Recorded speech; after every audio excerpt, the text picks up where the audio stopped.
탈원전을 중심으로 한 현 정부의 에너지 전환 정책이 계속 논란을 빚고 있는 가운데 에너지 수요를 인위적으로 억제하겠다는 방침을 두고도 많은 전문가들이 우려를 나타내고 있습니다.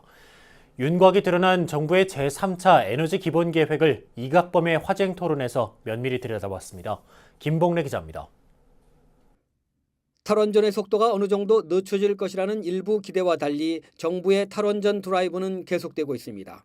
원자력 에너지 비중이 줄어드는 부분을 신재생 에너지로 메우겠다고 하지만 신재생 기술이 당분간 원전을 대체할 만한 수준은 못 된다는 것이 대체적인 시각입니다. 특히 제3차 에너지 기본 계획안은 2040년 에너지 수요를 2017년 수준으로 동결하겠다는 방침으로 논란이 커지고 있어 BBS 이각범의 화쟁 토론에서 집중 점검했습니다. 이각범 대한불교진흥원 이사장은 에너지 수요 억제가 새로운 산업 추세에 역행하는 것 아닌지, 또 원자력이나 화석 연료에 의한 에너지를 신재생 에너지로 충분히 대체할 수 있는지 물었습니다. 세계가 에너지를 다 소비하게 가는데 이거를 우리만 에너지 수요를 2017년에 묻겠다고 하는 것은 새로운 산업 추세에 안 따라가겠다는 얘기죠. 패널들은 우리나라의 전기 에너지 수요가 상당 수준 올라갈 수밖에 없을 것이라며 정부 정책에 우려를 표시했습니다.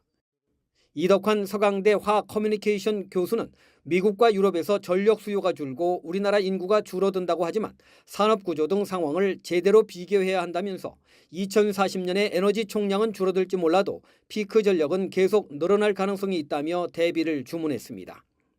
전기는 다른 에너지하고 다르게 비축을 해놓고 쓸 수가 없어요. 그러니까 피크 전력에 대한 준비가 항상 필요하고요. 그러니까 2040년에 총량은 줄어들지 몰라도 피크 전력은 계속 늘어나고 있을 가능성도 충분히 있습니다. 이재규 김천대 융복합에너지학과 교수도 우리의 1인당 전기 소비량이 선진국에 비해 상대적으로 낮아 향후 소비가 늘어날 것이라며 에너지 수요 동결 시 대외 경쟁력과 산업 생태계가 유지될 수 있을지 우려했습니다.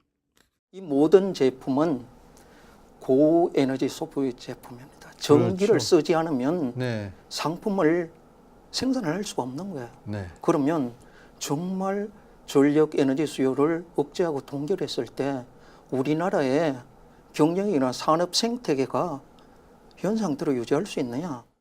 전문가들은 값싼 원자력을 외면하게 되면 얼마 가지 않아 전기요금을 올려야 할 판이라면서 그때 어떻게 국민들을 설득할 수 있을지 의문이라고 지적했습니다. 이각범 이사장은 재생에너지 비중을 과도하게 높인 제3차 에너지 기본계획은 에너지 수급과 경제에 심각한 부작용을 낳을 것이라며 시정을 촉구했습니다. BBS 뉴스 김봉래입니다.